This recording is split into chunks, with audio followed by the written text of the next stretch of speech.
All right, let's talk about some actual exercise on the channel. I know we kind of drift in and out, and it's a lot about diet and it's a lot about mindset, but I like talking about lifting, and we're going to talk about high intensity interval training, HIIT training. It's become popular in the past 5-ish years, okay?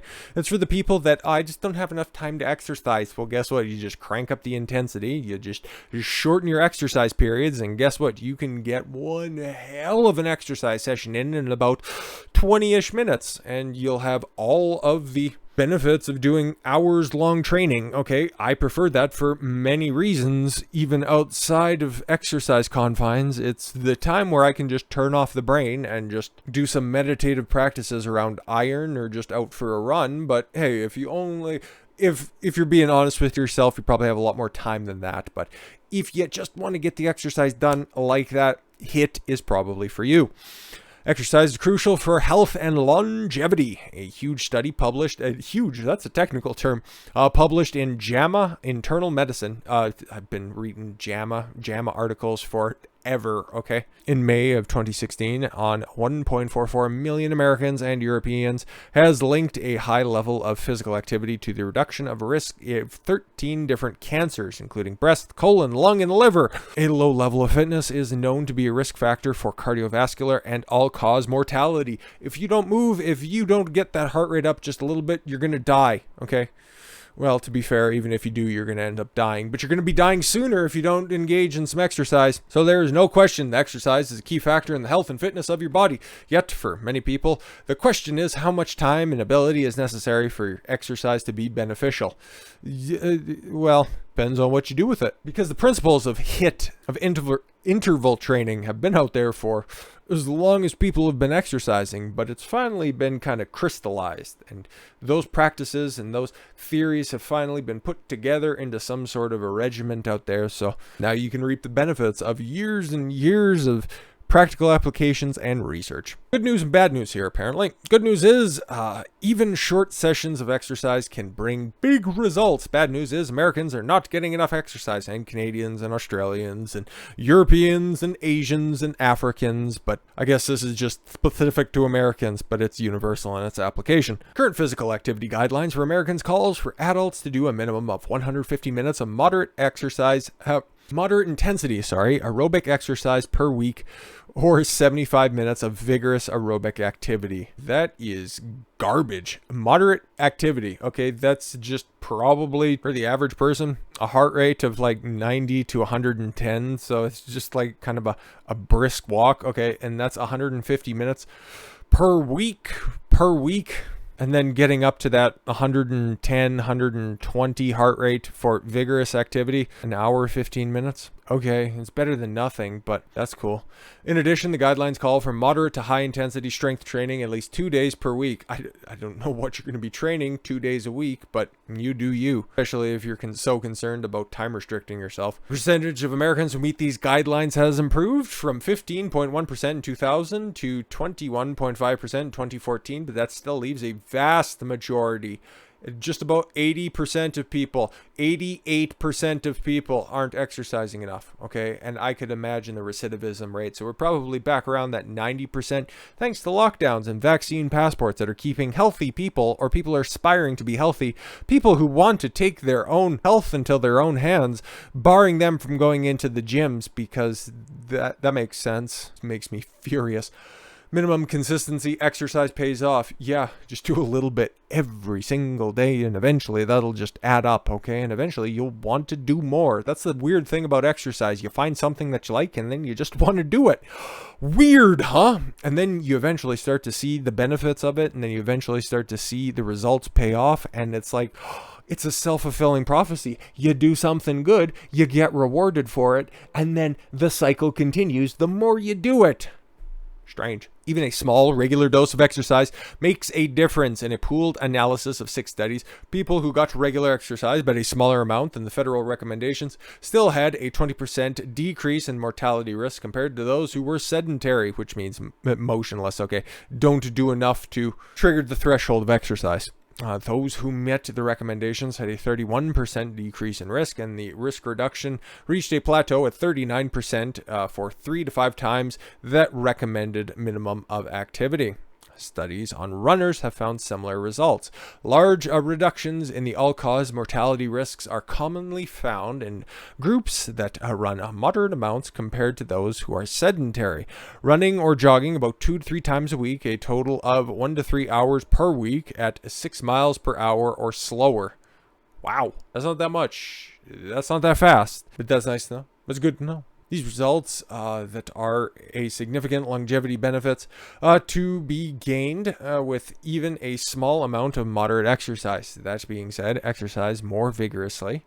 For example, running rather than walking briskly, because that's what 6 miles per hour is, basically. Okay, it's enough where you constantly have 1 foot in the air on a walk, but not much farther than that. And it's really hard to just kind of explain how quickly that is, because I don't know your stride length. I don't know how tall you are. I don't know what your inseam is. We don't need to be on that kind of a level, but 6 miles per hour is pretty much like a common warm-up rate for most people on a treadmill. These results suggest that there are significant longevity benefits to be gained even with a small amount of moderate exercise. That being said, exercising more vigorously, for example, running rather than walking briskly. I feel like I just read this, but whatever, for posterity's sake. Comparing exercise for different intensities, but the same total caloric expenditure, whatever. More intense exercise has more potent effects on cardiorespiratory fitness. Also, vigorous exercise is associated with greater reductions in cardiovascular risk compared to moderate exercise. Awesome. Work harder, feel better. I feel like that's probably a slogan for something. Exercise, powerful preventative medicine. Yeah, but don't tell Big Pharma that, because then they'll just try to force it on everybody. Oh, actually, in fact, you probably should. No, I'm not for forcing anybody to do anything that they don't want to. You willingly watch this video, maybe to your detriment. But many people think that they can't fit adequate exercise into their busy schedule because they're stupid and they don't want to be honest with themselves. They're just lazy. Could we use the high intensity exercise strategy to reduce the amount of time we need to spend on exercise for good health? Yeah, exactly. But again, when faced with the prospect, most people just magically find that extra time once they end up being prescribed a true HIIT regimen, because it's tough.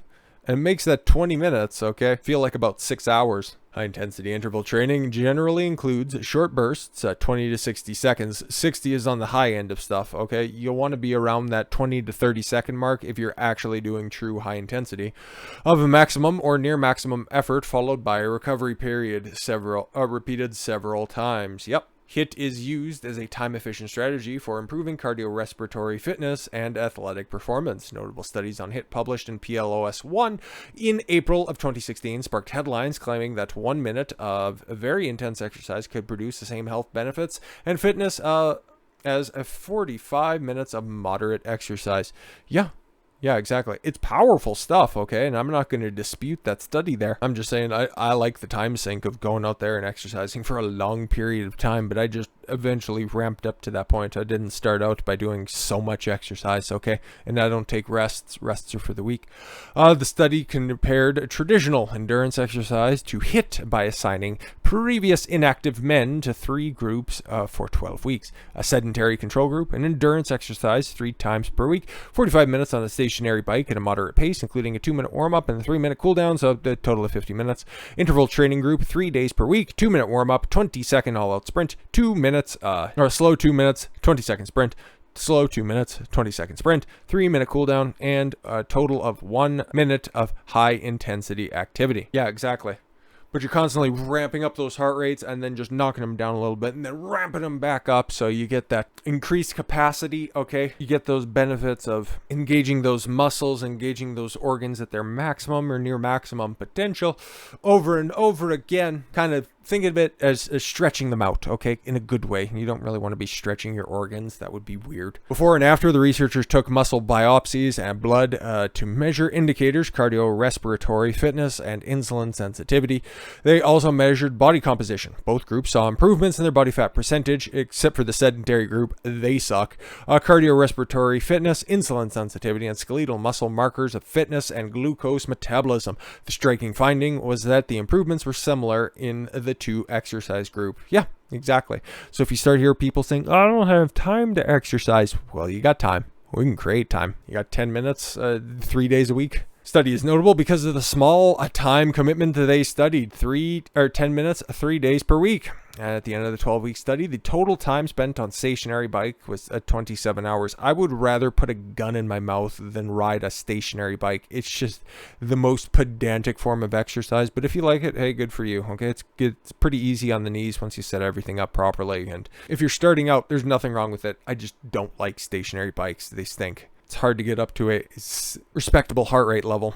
And not for a lack of trying. It's just kind of trying to maintain the equipment, okay? But yeah, you're comparing 27 hours over the 12 weeks to 6 hours in the HIIT group. The benefits were similar. One of the most common reasons people choose not to exercise is because they don't think that they have enough time. But guess what? You got 6 hours over the course of 12 weeks. I would think so. I think you could scrunch together about 10 minutes every 3 days. I'm just saying. There you go, man. If you are finding yourself wondering if this HIIT stuff will work for you, well, pretty well researched. It's nothing like the old goofy CrossFit where you just see people flopping like fish over a pull-up bar using some of the worst technique you will ever see delivered. Okay, it's nothing like that. This stuff is actually researched and it's actually good for you.